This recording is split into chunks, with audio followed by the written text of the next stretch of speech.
this point, we've covered a bit of the onStep function and some of the stuff that it can do, but it's hard to see exactly how much power that is without a couple of different examples. So we're going to do a quick little example over here. I highly recommend looking really, really close at the 6.3.1 checkpoint 2, where the little stick figure has its arms going up and down. That shows just like a little bit of the power of what you can do when you start using all of the powers of your global variables and stuff like that and your if statements along with the step function. So I'm going to make something the start of a little game, and then from there we'll have a challenge to make the full game. So we're going to start by making I guess it'll be a rectangle. Maybe make it a line, actually. Rectangles have got a height and a width, and then height's kind of weird because as the height gets bigger, I think I'm just going to do a line, actually. So let's make a line that we'll call our bar. It's going to equal a line, and it will have a first x at 200, 400, and then first coordinate at 200, 400, and then a second coordinate at 200, maybe 350. And the width here, it's going to have to be kind of large, so maybe 50. Let's see what this looks like. So, yeah, that looks pretty perfect. Get that out of here. Okay.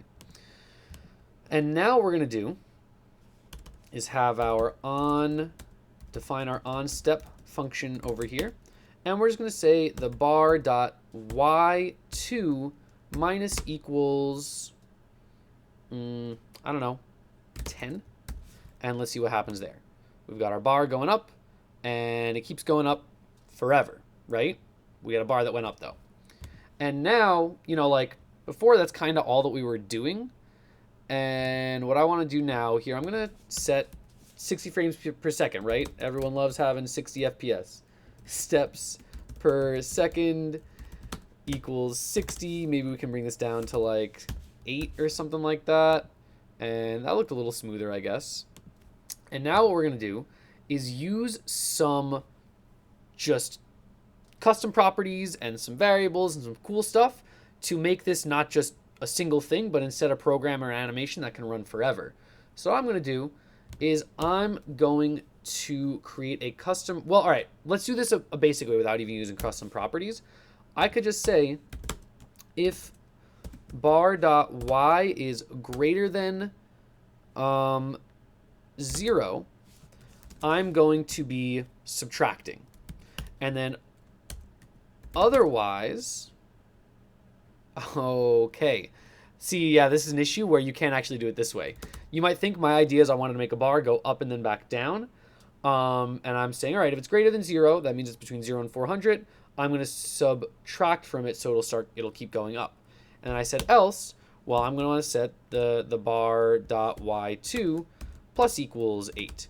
The issue here is that we're going to get up to,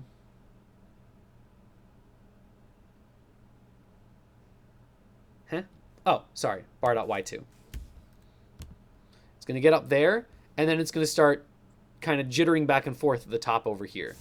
And that's because we need to actually start putting an idea of like a state into our program. And when I mean a state, it's like, like a state of mind where it's paying attention like, oh, I should have the bar going up.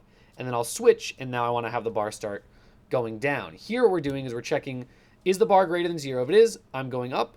If it's not, I'm going to go down. And what happens is once I get to 0, it's going to subtract 8, become less than 0, so then it'll start going up. And then it'll plus 8. Well, now it's greater than 0, so now it'll go down. And we're just stuck, and that's why it's jittering back and forth there. So I'm actually going to have to say, make my own brand new custom property. Maybe I'll call it bar.direction. And I guess I'll start with the direction as up.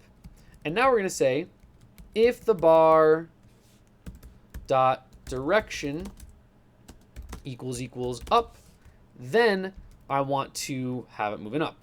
And then I'll say elif the bar dot direction, and I guess it'll just be checking if it's down. Then I will make it go down. So now here we go. It goes up, but it never comes back down because I never did anything that's going to switch it to down, right? So what we need to check here is we're going to say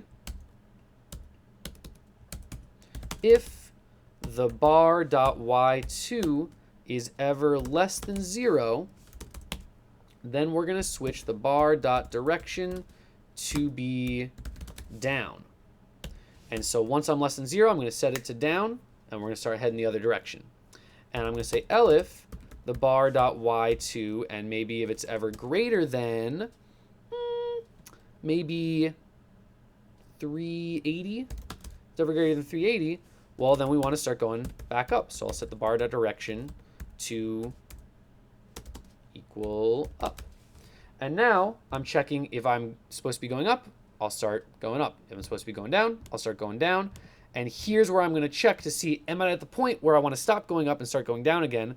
Or am I at the point over here when I want to stop going down and start going up again? And let's see if that gets it for us. And we got our bar, happily, bopping up and down.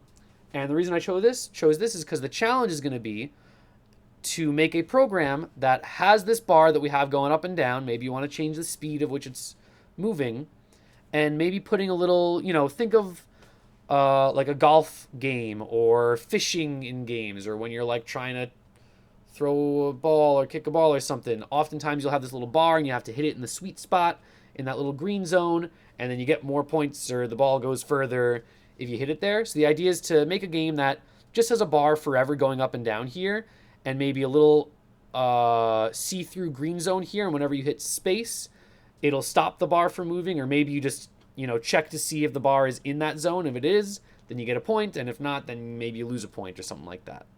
So I guess this turned into a challenge video, but I'm not going to necessarily label it a challenge video because I do like the idea that we're still using 6.3.1 and 6.3.2, but recognizing, oh, we can do more stuff with this and make an animation where a bar is going up and down.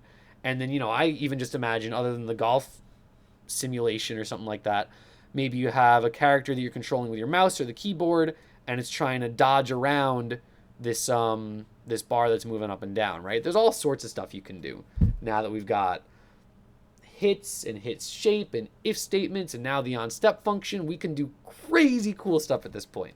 So I'm going to stop freaking out about how cool this is and let you try out that kind of included little challenge that I added here.